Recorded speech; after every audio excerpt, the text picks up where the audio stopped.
మహాగణాధిపతయే నమః. ఓం గురుభ్యో నమః. ఓం శ్రీమాత్రే నమః. పరమేశ్వర స్వరూపమైనటువంటి జ్యోతిష, వాస్తు మరియు ఇతర అనేకమైనటువంటి శాస్త్రములను మనకు అందించినటువంటి మహర్షులకి నమస్కారం.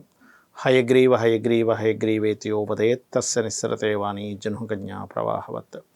అరుణాం కరుణాతరంగితాక్షీం ధృతపాశాంకుశపుష్పబాణచాపాం అనిమాదిభిరావృతాం మయూకైః అహమిత్యేవ విభావయే భవానీం. శ్రీమాత్రే నమః. ప్రేక్షకులకి ఆ లలితాంబిక అమ్మవారి యొక్క అనుగ్రహం పరిపూర్ణంగా మీకు ఉండాలని మనస్ఫూర్తిగా కోరుకుంటూ, మనం ఈరోజు లలితా సహస్రనామాల్లో ఒక్కొక్క నామాన్ని, ఒక్కొక్క లైన్ని తీసుకొని మనం దాని యొక్క అర్థము, దాని ద్వారా మీ యొక్క జన్మజాతకంలో ఎటువంటి దోషము ఏర్పడినప్పుడు ఈ నామం ఎటువంటి దోషానికి పనిచేస్తుంది, అదేవిధంగా వాస్తుపరంగా కూడా ఎటువంటి దోషానికి పనిచేస్తుంది అనేది మనం ఒక్కొక్కటి చెప్పుకుంటూ ఉన్నాం.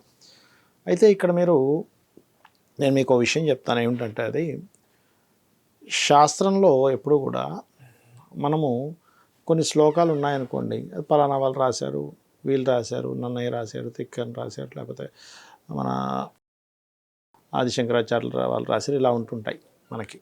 అయితే ఈ లలితాసహస్రనామాల దగ్గరికి వచ్చేసరికి వసిన్యాది వాగ్దేవతలు అంటే అమ్మవారిలో నుంచే 8 తెల్లటి కిరణాలు బయటికి వచ్చి ఆ యొక్క వసిన్యాది వాగ్దేవతలు ఆ యొక్క నిండు సభలో అమ్మవారి గురించి కీర్తించడం జరిగింది. అంటే అమ్మవారిలో నుంచే వచ్చిందంటే ఏమిటి? వేదముతో సమానము. ఈ వేద సమానమైనటువంటి ఈ యొక్క నామములు ఏవైతే ఉన్నాయో, మీరు కనుక త్రికరణ శుద్ధితో ఈ నామాన్ని కంటిన్యూస్గా కనుక చాంటింగ్ చేస్తే మీరు పొందలేనటువంటిది ఏదీ లేదు, గుర్తుపెట్టుకోండి.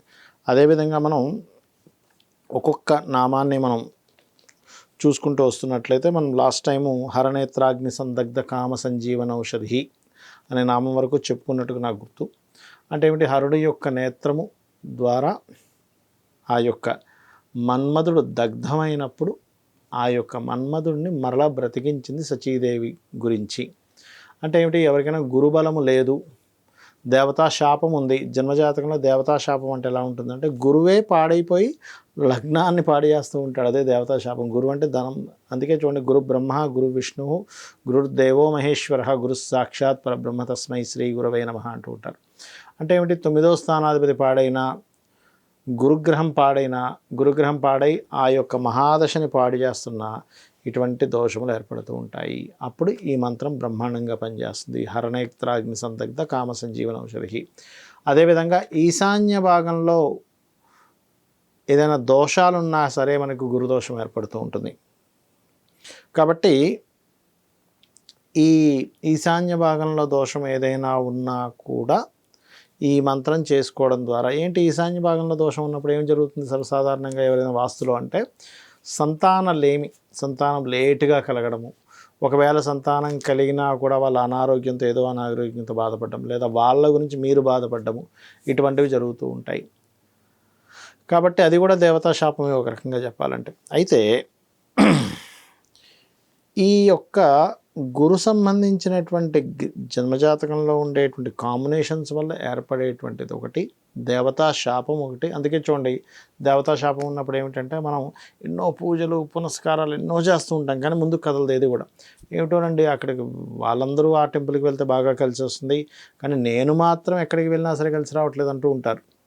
లేదా వాళ్ళు పలానా హోమం చేయించుకున్నారు, పలానా పూజ చేశారు, పలానా దీక్ష తీసుకున్నారు, వాళ్ళకి వెంటనే లైఫ్ టర్న్ అయిందండి భగవత్ అనుగ్రహంతో, కానీ నాకెందుకు అవ్వట్లేదు అని బాధపడుతూ ఉంటారు. బికాజ్ ఆఫ్ మీ జన్మజాతకంలో దేవతా శాపం బలంగా ఉంది అని అర్థం చేసుకోవాలి. అలాంటప్పుడు మరి ఏం చేయాలి అంటే, ఈ మంత్రం ఓం హరనేత్రాగ్ని సందగ్ధ కామ సంజీవన ఔషధి ఈ మంత్రం. అదేవిధంగా శిథిలమైనటువంటి ఈశ్వరుడి యొక్క మందిరాలు ఉంటాయి, అంటే దేవాలయాలు ఉంటాయి, అక్కడికి వెళ్ళి ఆ దేవాలయాల దగ్గరికి వెళ్ళి మీకు తోచిన సహాయం ఏదైనా చేయండి. ప్రతిసారి మీ దగ్గర డబ్బులే ఉండాలి, డబ్బులు తీసుకెళ్ళి అక్కడ ఇవ్వాలి, వాటితోనే అవ్వాలని రూల్ లేదు. అక్కడ మీరు ఏదైనా పని చేయొచ్చు. అక్కడ ఆ దేవాలయానికి, ఆ శిథిలమైన దేవాలయానికి ధనం రావడానికి మీరు నలుగురికి చెప్పొచ్చు.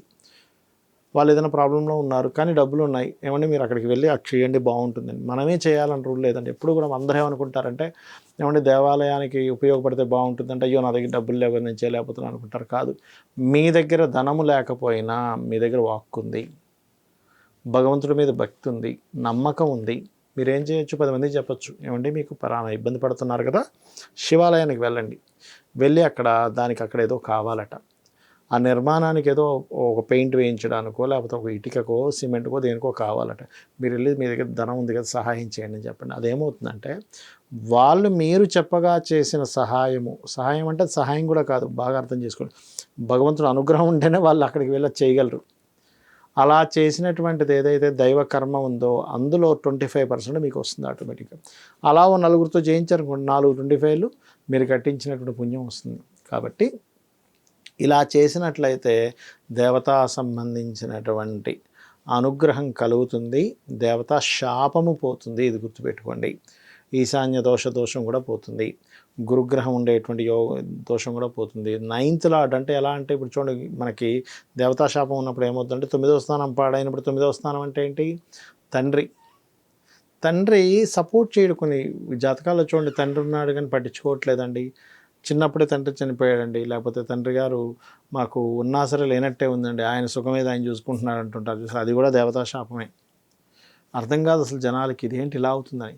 ఇంకొన్నిసార్లు ఎలా ఏర్పడుతుందంటే ఇంట్లో గృహంలో పెద్ద పెద్ద విగ్రహాలు పెట్టేసుకుంటారు, కానీ చేయవలసినటువంటి దేవతా క్రతువులు సరిగ్గా చేయరు, నైవేద్యాలు పెట్టరు, ఏదో పేరుకి మాత్రం పెద్ద పెద్ద విగ్రహాలు, అది కూడా దేవతా శాపానికి దారితీస్తుంది. కాబట్టి చేయండి, ఈ మంత్రం ముఖ్యంగా చేసుకోండి, అన్ని విధాలా మీకు బాగుంటుంది. శ్రీమాత్రే నమః.